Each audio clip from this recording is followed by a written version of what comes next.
Assalamualaikum warahmatullahi wabarakatuh.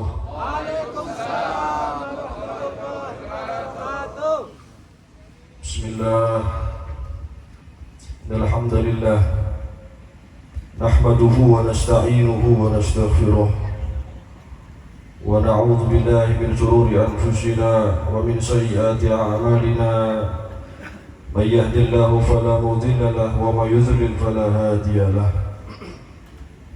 أشهد أن لا إله إلا الله وأشهد أن سيدنا محمد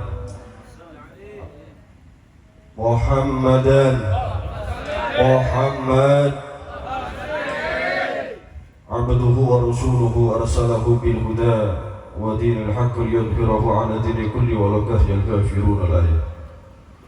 وقال الرسول صلى الله عليه وسلم إنما بعثت لأتمم مكارم الأخلاق الحديث. صدق الله العظيم وبلغ رسوله النبي الكريم ونحن على ذلك من الشاهدين والشاكرين والحمد لله رب العالمين. معاشر الحبائب المحترمين، معاشر العلماء الأعزاء، معاشر المسلمين والمسلمات رحمكم الله. Bilkhusus guru kita Sayyidina wa Murabbi Ruhina Al-Habib Umar bin Husain Al-Attas, mata'anallahu fi tuli hayatiha syarifah, dan guru kita bersama Ibunda Syarifah Yayat Qarya Rabi'ah, mata'anallahu fi tuli hayatiha syarifah. Kita doakan keduanya panjang umur dalam ikatan sehat walafiat. Allah Ta'ala jaga hati mereka untuk senantiasa menuntun kita menuju syafaat Rasulullah, untuk menuju husnul khatimah. Amin Allahumma. Alhamdulillah, kita semua dikumpulkan oleh Allah Subhanahu wa Ta'ala dalam suatu perkumpulan yang selalu membuat kita ingat kepada Rasulullah. Dikumpulkan oleh Allah Subhanahu wa Ta'ala di suatu perkumpulan yang menambahkan kita cinta kepada Nabi Muhammad, yang mana hadirin wal hadirat hadani Allah wa iyyakum ajma'in. Acara-acara seperti ini kenapa dijadikan oleh para ulama sebagai ikatan, sebagai tali antara kita kepada Rasul sallallahu alaihi wasallam? Karena di acara seperti ini tidak ada yang terjadi, tidak ada yang ditakdirkan oleh Allah kecuali kita hadir pasti ingatnya Nabi Muhammad. Yang mana Al-Imam Ali bin Muhammad Al-Habsyi dalam maulidnya beliau mengatakan, da'i ta'aluki bihadhil hadratil karimah. Kata Al-Habib Ali bin Muhammad Al-Habsyi sebagai tokoh Ahlus Sunnah wal Jamaah mengatakan, tempat-tempat seperti ini adalah tempat-tempat yang untuk memperbaiki hubungan kita dengan Nabi Muhammad. Yang tadinya jauh sama Rasulullah, hadir ke tempat seperti ini kembali nyambung dengan Nabi Muhammad. Yang namanya hati, hadirin, malamnya kafir, siangnya mukmin. Malamnya iman, paginya bisa kafir. Allah Subhanahu wa Ta'ala membolak-balikan hati seseorang. Tapi apabila kita hadir ke tempat seperti ini, kata Al-Habib Ali, itu untuk memperbaiki ta'alluq kita kepada Nabi Muhammad sallallahu alaihi wasallam. Ta'alluq itu adalah hubungan. Ta'alluq itu hubungan. Kemudian ditashih oleh Al-Imam Ahmad bin Zain Al-Habsyi, beliau mengatakan bahwasanya ta'alluq itu bukan sekedar hubungan, akan tetapi hubungan yang saling menguntungkan. Entah itu dengan apapun dan siapapun, intinya hubungan yang saling menguntungkan. Contohnya, ada seorang guru dengan muridnya, Guru itu memberikan ilmu-ilmu yang manfaat kepada muridnya. Kebetulan muridnya mengamalkan ilmu tersebut, kemudian jadi murid yang soleh, kemudian jadi murid yang taat kepada gurunya dan taat kepada Allah Subhanahu wa ta'ala. Saling menguntungkan apa betul? Saling menguntungkan. Ini namanya ta'alluq. Orang tua memberikan nafkah kepada anak-anaknya, kemudian anak-anaknya disuruh oleh orang tuanya untuk mondok, untuk sekolah, untuk mencari ilmunya Allah Subhanahu wa ta'ala. Kebetulan anaknya mencari ilmu dengan giat, rumangsa dadi anak diempani digedhek nabosi gede, hari gede ilmu semangat sehingga metusi pondok dadi wong sing soleh atau solehah. Ini namanya ta'alluq kita kepada orang tua kita, dan begitu juga ta'alluq orang tua kepada kita. Makanya hadirin wal hadirat hadani Allah wa iyyakum ajma'in, kita hadir ke acara seperti ini, kita hadir di acara majlisnya Nabi Muhammad yang di dalamnya ada Maulid Rasulullah sallallahu alaihi wasallam, itu berupa ta'alluq kita kepada Rasulullah, berupa hubungan yang saling menguntungkan kita dengan Nabi Muhammad sallallahu alaihi wasallam. Hadirin wal hadirat hadanallah wa iyyakum ajma'in. Tadi sudah dijelaskan begitu kompleks oleh guru kita Sayyidina wa murabbi ruhuna al Habib Umar bin Husain Atos. Iki kula badhe nambahi sekedhik mawon cara kula jenengan sedaya saged cinta dumateng Nabi Muhammad. Kita lihat sebab Rasulullah, para terdahulu kita, entah itu kiainya, entah itu habibnya, dari dulu itu ada satu pelajaran, ada satu doktrinan yang mana pelajaran ini melebihi pentingnya daripada ilmu apapun yang diajarkan kepada anak-anak kita kelak. Nahwunya, fikihnya, ilmu sholatnya, mereka ajarkan. Orang tua atau guru-guru itu mengajarkan bagaimana sholat atau ilmu yang lain kepada anak-anak kita. Akan tetapi para habib kita, para kiai kita terdahulu kita, ada satu pendidikan yang lebih penting daripada apapun. Pendidikan itu adalah sejarah. Sejarahnya siapa? Sejarahnya Nabi Muhammad. Sejarahnya terdahulu mereka.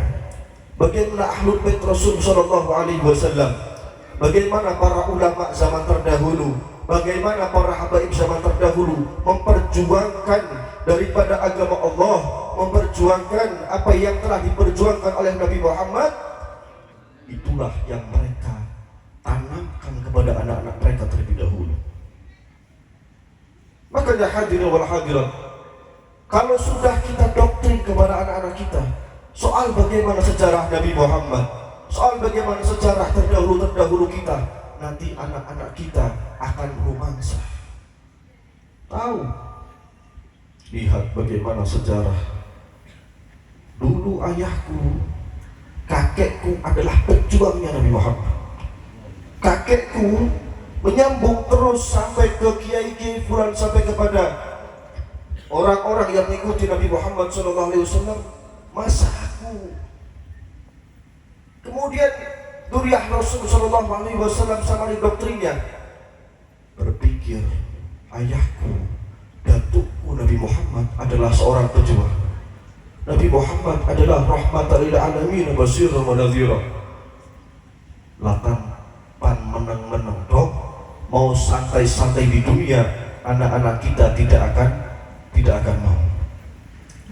Makanya hadirin, kita hadir ke acara-acara seperti ini yang di dalamnya adalah maulidnya Nabi Muhammad, yang di dalamnya ada maulidnya Rasulullah.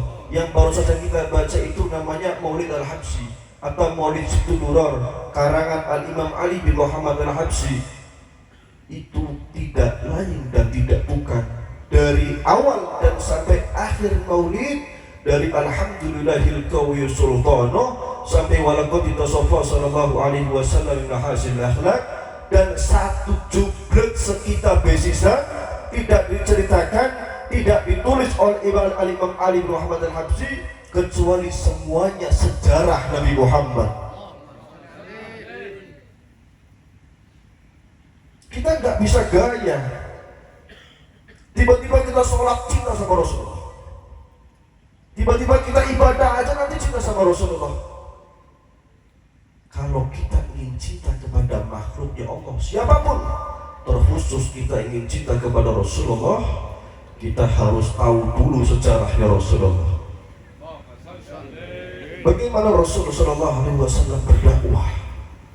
Bagaimana Rasulullah SAW menyikapi umat-umatnya Rasulullah? Bagaimana Rasulullah dengan anak-anak yatim? Bagaimana Rasulullah dengan armalah, dengan janda-janda? Disebutkan lebih oleh Siti Durar. Idza da'ahul miskinu ajabahu ijabatan wa ajjalah. Apabila dipanggil sama anak yatim, sama janda yang memang betul-betul butuh uluran tangan dari Rasulullah, Nabi Muhammad akan datang kepada mereka. Kita bisa tahu seperti itu karena kita baca sejarahnya Rasul. Apa kita bakal tahu kalau kita nggak baca sejarahnya Nabi Muhammad? Kita bisa tahu bagaimana suri teladan Rasulullah kalau kita membaca biografinya Nabi Muhammad Sallallahu Alaihi Wasallam. Makanya jangan harap kalau mulai sekarang kita, anak-anak kita itu enggak diajarkan sejarahnya Rasul Sallallahu Alaihi Wasallam, jangan salahkan anak-anak kita akan rusak di masa depan. Saya udah berulang-ulang kali mengatakan, kalau kita malas dengan majelis maulid, kita enggak mau hadir, sungkan ketemu Habib, sungkan ngaji, jangan pakai ego sendiri. Kita lihat keturunan kita. Bagaimana anak kita akan ahli Nabi Muhammad kalau ayahnya nggak pernah cinta kepada Nabi Muhammad? Bagaimana anak kita akan ahli Quran, ayahnya nggak jadi ahli Quran? Bagaimana anak kita akan mendekat dengan para habaib, dengan para kiai, anak ayahnya bukan ahli ittiba, bukan ahli tabarruk kepada para habaib dan para kiai? Sekarang mau pilih mana? Mau pakai ego kalian sendiri, atau kalian hadir ke tempat seperti ini demi keselamatan kalian dan anak-anak kalian kelak? Gimana betul? Gimana betul? Dan insya Allah ketika kita sudah tahu bagaimana kita mempelajari suri teladan Nabi Muhammad, kita sudah mempelajari bagaimana secara hidup Rasul Sallallahu Alaihi Wasallam, dan kita semakin kenal, step by step kita akan selalu kenal terus kepada Nabi Muhammad, dan kita ada di titik ma'rifat dan cinta kepada Nabi Muhammad. Amin ya Allah. Amin ya Allah. Amin ya Rabb. Soalnya hadirin wal hadirat, menggapai titel mahabbah itu begitu gampang. Bahkan Rasul SAW mengatakan tidak ada satu makom pun di dunia ini, tidak ada satu kedudukan pun di dunia ini yang melebihi makomul mahabbah. Gak ada satu pun kedudukan yang lebih tinggi di hadapan Allah kecuali adalah makomnya, kedudukannya orang-orang sang pecinta Rasulullah. Dan kita dijadikan sebagai Allah, memasuki surganya Allah Subhanahu wa taala dengan tiket kita cinta kepada Nabi Muhammad. Amin Allahumma. Amin Allahumma. Kalau kita sudah mempunyai cinta kepada Rasulullah, kita akan merasakan nikmat.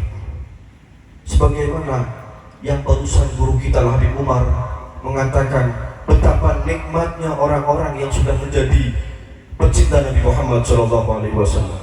Sedikit saya akan cerita bagaimana orang-orang terdekat Rasulullah itu meluapkan rasa cintanya kepada Nabi Muhammad. Yang pertama datangnya dari Sayyidina Ali karramallahu wajhah. Sayyidina Ali dikisahkan Sayyidina Ali karramallahu wajhah sebagai menantu Rasulullah sekaligus sahabat Rasulullah, sepupu Rasulullah. Sayyidina Ali begitu cintanya kepada Rasulullah. Kemudian pada saat Rasul sallallahu alaihi wasallam sedang tidur fi firasih, di ranjangnya, didatangi sama Sayyidina Ali. Sayyidina Ali tahu ada orang kafir yang akan membunuh Rasulullah di malam itu juga. Kemudian Sayyidina Ali mengatakan kepada Nabi Muhammad, "Ya Rasulullah, izinkan aku untuk menggantikanmu di tempat tidurmu ya Rasulullah." Hina yanamu badala min Rasulullah. Sayyidina Ali menggantikan posisi tidur Rasulullah, padahal Sayyidina Ali tahu kalau menggantikan posisi tidur Rasulullah yang pada malam itu akan dibunuh oleh orang-orang kafir, Sayyidina Ali tetap menggantikan posisi tidur Nabi Muhammad, padahal tahu akan dibunuh oleh orang-orang kafir.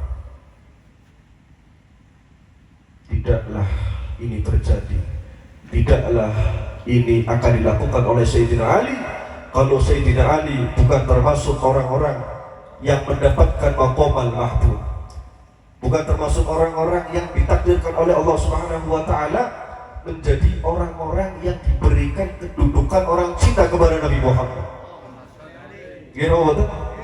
Yang kedua datangnya dari anak Rasulullah, Siti Fatimah binti Rasulullah sallallahu alaihi wasallam al-Batul. Kemudian pada saat itu Siti Fatimah, Rasulullah sallallahu alaihi wasallam akan dimakamkan oleh para sahabat Rasulullah. Kemudian Siti Fatimah melihat wajah yang mulianya ayahnya Rasulullah khairul khalqillah khairul anam akan dikubur dengan tanah yang kotor, dengan debu yang kotor. Kemudian pada saat tanah demi tanah, cangkul demi cangkul, sahabat Rasulullah menutup hampir semuanya makbarahnya Nabi Muhammad SAW di masa itu, Siti Fatimah berkata kepada Nabi Muhammad dengan bukaan sadidan, dengan tangisan yang begitu sadid, begitu dahsyat dikisahkan tangisan Siti Fatimah. Seraya Siti Fatimah bertanya dan mengatakan, "Apakah kalian tega menaruh turab, menaruh debu, menaruh tanah ala khairul wara turab? Apakah kalian tega menaruh tanah, menaruh turab, menaruh debu di wajah sebaik-baik manusia, wahai para sahabat Nabi Muhammad?" Itulah yang mereka rasakan. Cinta itu bukan gak ada pengorbanannya. Kalau kita sudah cinta kepada seseorang, kepada apapun yang kita cintai, orang itu pergi, kita akan meneteskan air mata. Kalau orang itu pergi, kita akan merasa sedih, karena itu adalah orang-orang yang mendapatkan maqamal mahbub, maqam cinta kepada Nabi Muhammad SAW. Yang terakhir hadirin, datangnya dari Sayyidina Bilal bin Rabah, tukang adzannya Rasulullah SAW.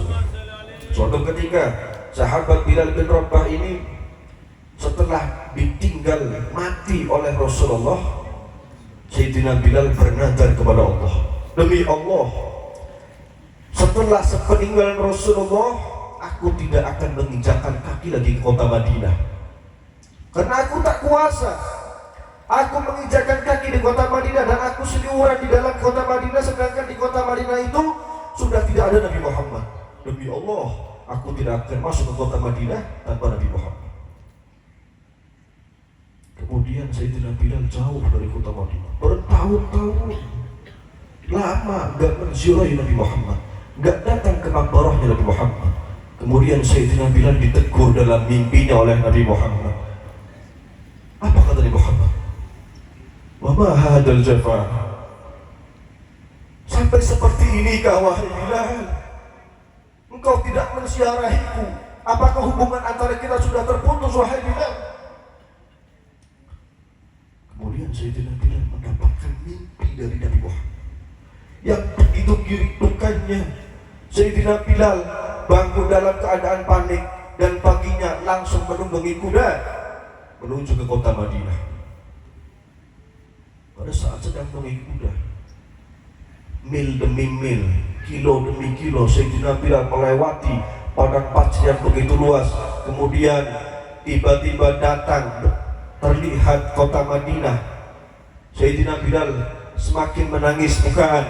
Kemudian semakin dekat kota Madinah, Sayyidina Bilal semakin rindu kepada Nabi Muhammad. Ditambah lagi pada saat Sayyidina Bilal sudah sampai di kota Madinah, melihat jalan-jalan, gang-gang atau rumah-rumah yang dulu pernah dilewatinya bernama Rasulullah Sallallahu Alaihi Wasallam. Di situ Sayyidina Bilal bukaan sadidan, tangisan yang begitu nangis, yang begitu dahsyat karena merindukan sosok Nabi Muhammad Sallallahu Alaihi Wasallam. Kemudian pada saat Sayyidina Bilal sedang menunggangi kendaraannya dengan tangisan sangat dahsyat, bertemulah Sayyidina Bilal dengan Sayyidina Umar bin Khattab karramallahu wajhahu, dengan Sayyidina Umar bin Khattab radhiyallahu anhu. Kemudian karena pada saat itu Sayyidina Umar yang sedang menggantikan kekhalifahan Rasulullah. Kemudian Sayyidina Umar berkata kepada Sayyidina Bilal, "Ya Bilal,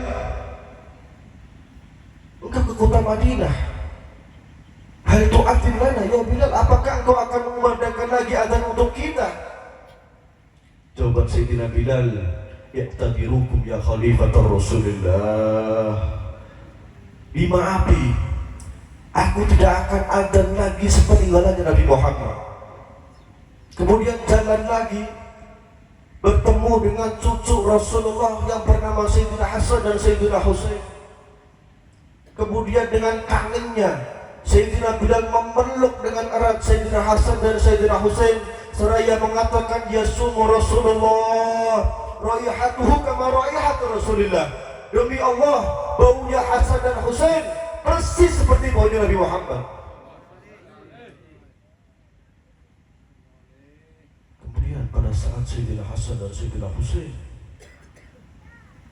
yang mengatakan, "Hal tu'adzin lana ya Bilal, apakah engkau hadir ke sini untuk adzan lagi untuk kita, untuk kami?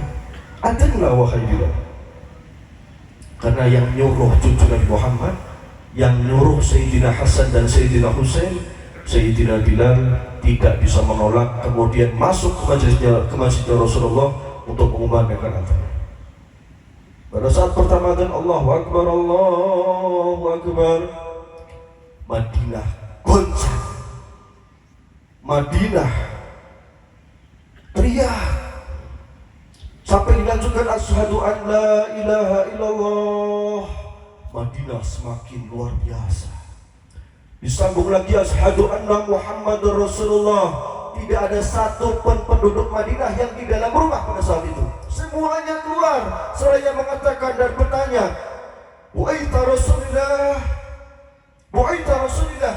Apakah Nabi Muhammad diutus lagi? Apakah Rasulullah diutus lagi oleh Allah Subhanahu wa taala? Dan apa kesan terbaik pada saat semua penduduk kota Madinah itu keluar pada saat itu? Adalah semuanya menangis cinta kangen luar biasa kepada Nabi Muhammad. Bahkan diriwayatkan dari masa itu sampai sekarang tidaklah kota Madinah dipenuhi orang menangis akan rindu, serentak seraya rindu dan menangis kepada Rasulullah, kecuali pada saat Sayyidina Bilal adzan. Itu sejarah yang luar biasa. Tidaklah orang-orang seperti itu mempunyai jiwa yang begitu besar. Pada saat nama Rasulullah SAW disebut, mereka keluar serentak seraya mengatakan bu'aita Rasulillah, sembari menangis yang begitu dahsyat, rindu kepada Rasulullah. Tidaklah mereka seperti itu semua, kecuali mereka mendapatkan maqam al-mahabbah, kecuali mereka mendapatkan makom cinta kepada Nabi Muhammad sallallahu alaihi wasallam. Semoga kita termasuk orang-orang yang mendapatkan maqam al-mahbub alladzi wa'adta. kita mendapatkan maqam al-mahabbah, maqam cinta kepada Nabi Muhammad sallallahu alaihi wasallam.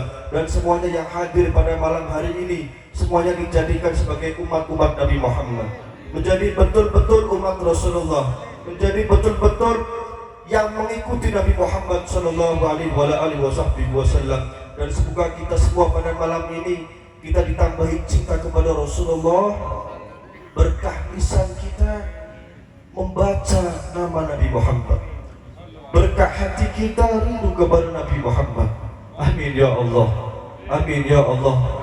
Makanya Ali bin Muhammad al-Habsyi dalam maulidnya mengatakan ma hasala ala dzati syarifah, datnya Rasulullah itu begitu mulia, dan datnya Rasulullah itu begitu dimuliakan oleh Allah Subhanahu wa taala. Apa kata Allah Subhanahu wa taala? Apapun yang berhubungan dengan zat yang mulia, maka itu akan dimuliakan oleh Allah Subhanahu wa taala. Dan kita husnudzon, kita yakin kepadamu ya Allah, pada malam hari ini ya Allah, kita tidak dihadirkan jiwa dan raga kami di tempat ini ya Allah, kecuali Engkau telah mentakdirkan kita sebagai orang-orang yang terkena zatnya Nabi Muhammad, sebagai orang-orang yang terkena daripada doanya Nabi Muhammad sallallahu alaihi wasallam. Ya Allah, ya Allah, masukkanlah kami ke surgamu ya Allah, masukkanlah kami ke surgamu ya Allah, jauhkanlah kami dari narmu ya Allah, jauhkanlah kami dari nerakamu ya Allah. Bukan kami takut karena neraka ya Allah, bukan kami takut karena siksa neraka ya Allah, akan tetapi kami tidak menemukan Nabi Muhammad di situ ya Allah, karena di situ bukan tempat Nabi Muhammad ya Allah. Masukkanlah kami ke surgamu ya Allah, masukkanlah kami ke firdausmu ya Allah, bukan karena bidadarinya yang banyak, bukan karena kenikmatan dan seisinya di surga yang kami inginkan ya, bukan ya Allah, akan tetapi di situ tempatnya Nabi Muhammad. Maka kami berharap berkumpul dengan Nabi Muhammad di surgamu ya Allah, di surgamu ya Allah. Dan kami meminta ya Allah yang terpenting pada malam hari ini, pada saat Nabi Muhammad di hari yang tidak diizinkan oleh Allah Subhanahu wa taala untuk berkata, untuk berucap, bahkan sebuah nabi selain Rasulullah mengatakan nafsi nafsi, mengatakan nafsi nafsi, al-yawmal ladzi yatakallamuna ila man adzina lahu rahman.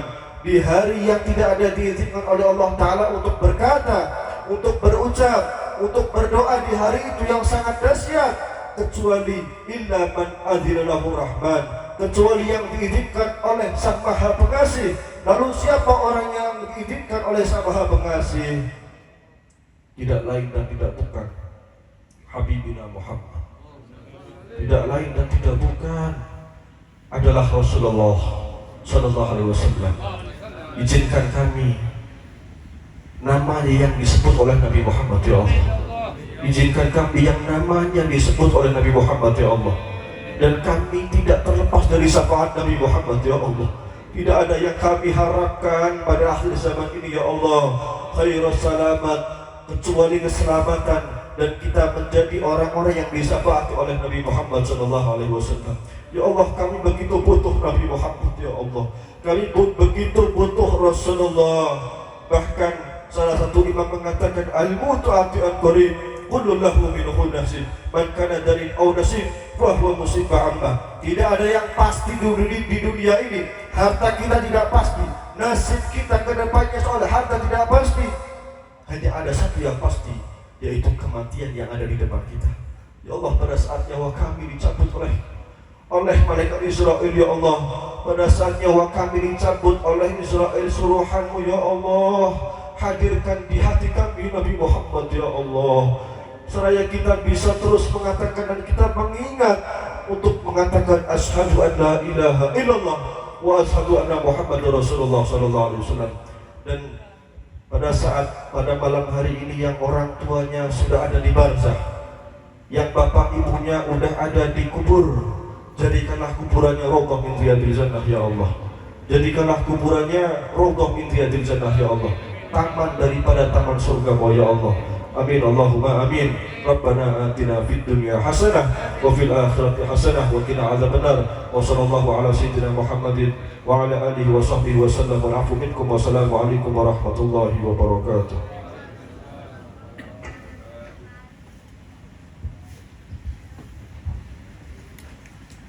Demikianlah Mau'idul Hasanah yang telah disampaikan yang pertama oleh beliau Guru Besar Majelis Ta'lim Al-Husain dan dilanjut oleh beliau Habib Husain bin Umar Al-Antos.